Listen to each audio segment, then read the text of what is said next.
What's going on YouTube? This is ParkerLad88 coming at you with another video. Today I've got another deck profile for you guys, doing an update to my Sisterhood of the Moonlight deck. I actually had one in the works for a while, but I had to make some changes because I got new cards. But anyway guys, let's go ahead and get started and I'll show you what I'm working with.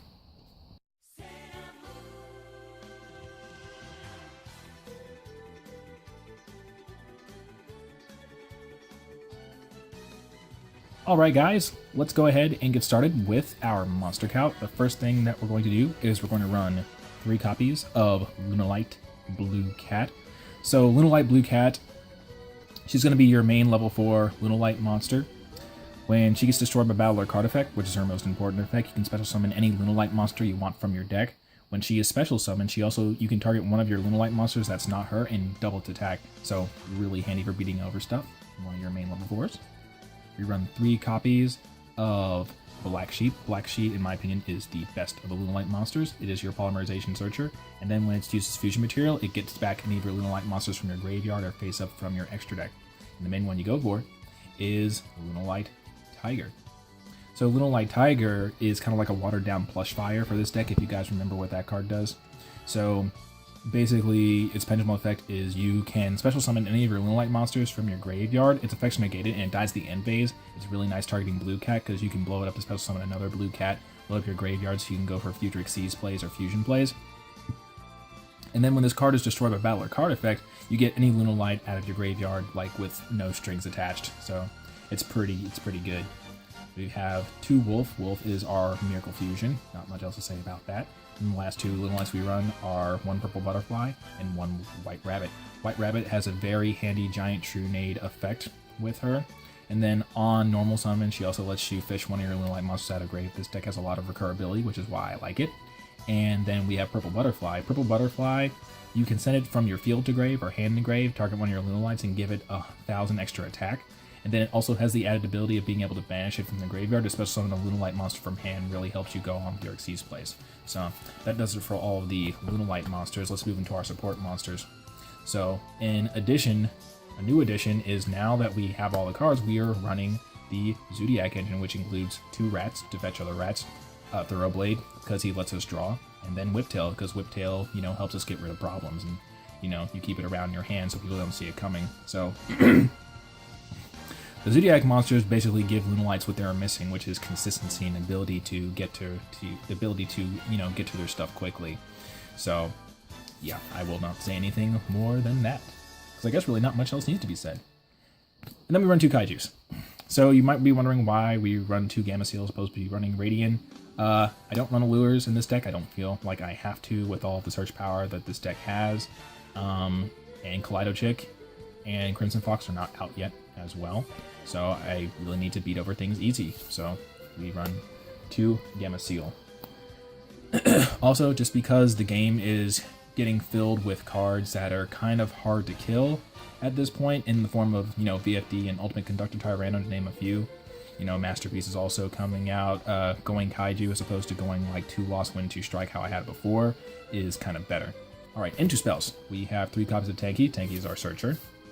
Not much else to say about that.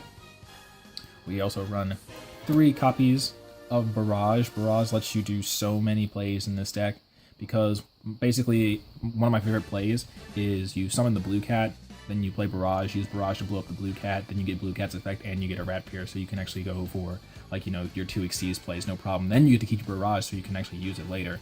But of course, using Barrage to pop Barrage is also always a good thing. Next up, we run 3 copies of Perfume. I like running 3 copies of Perfume because, getting your searches is like the main thing. The fact that you can reborn things and search in the same turn, and the fact that it isn't searchable, also I feel like it's warranted running it 3. You can toss.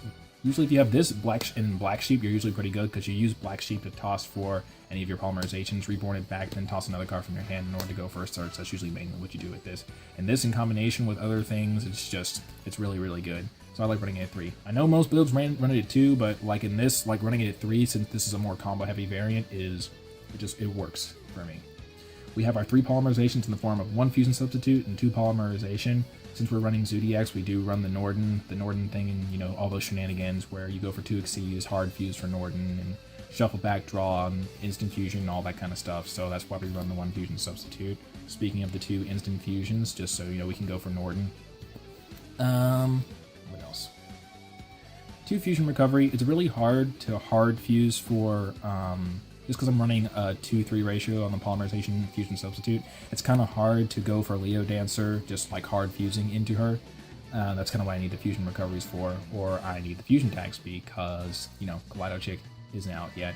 Target one of your monsters, and then you can designate it as a fusion material. A really interesting thing you can actually do with this is you can actually target your Zodiac Exceeds monsters to have them become fusion materials, and then you can use not fusion substitute.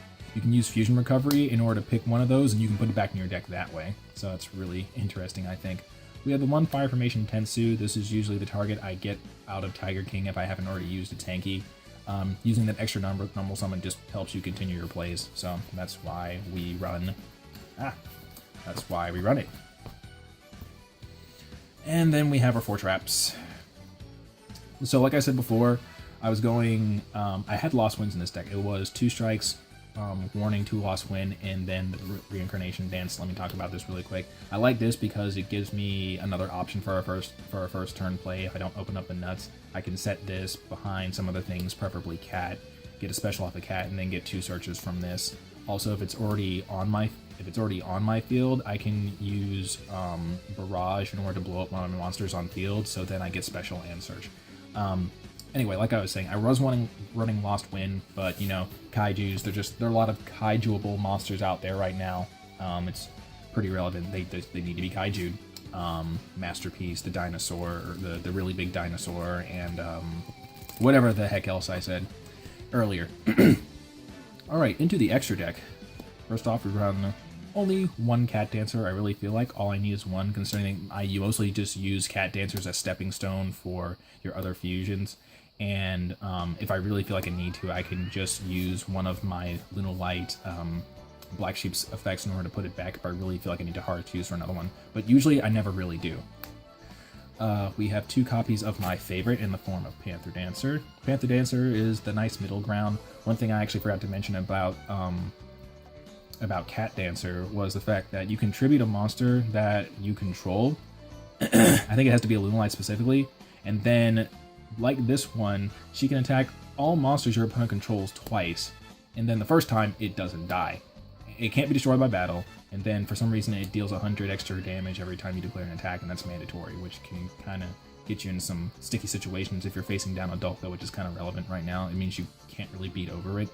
But anyway, Panther Dancer, you get that for free. It can't be destroyed by card effects. During your main phase, you activate the same ability that Cat Dancer has, which says you get to attack everything the first time it doesn't die. And every time she kills something, she gains 200 extra attack until the end phase. So you can run over weaker stuff, and if you have big problems, then you can just run over those last because she has more attack.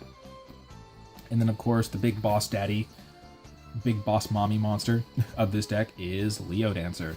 Gets double attack, can't be destroyed by card effects, can't be targeted by card effects. After she attacks, she can wipe the field of your opponent's special summon monsters. Really great all-around card. Every time I play this deck, it just makes me wish that Kaleido Chick was out even more, because the lengths that I have to go through in order to make my boss monster, it's just...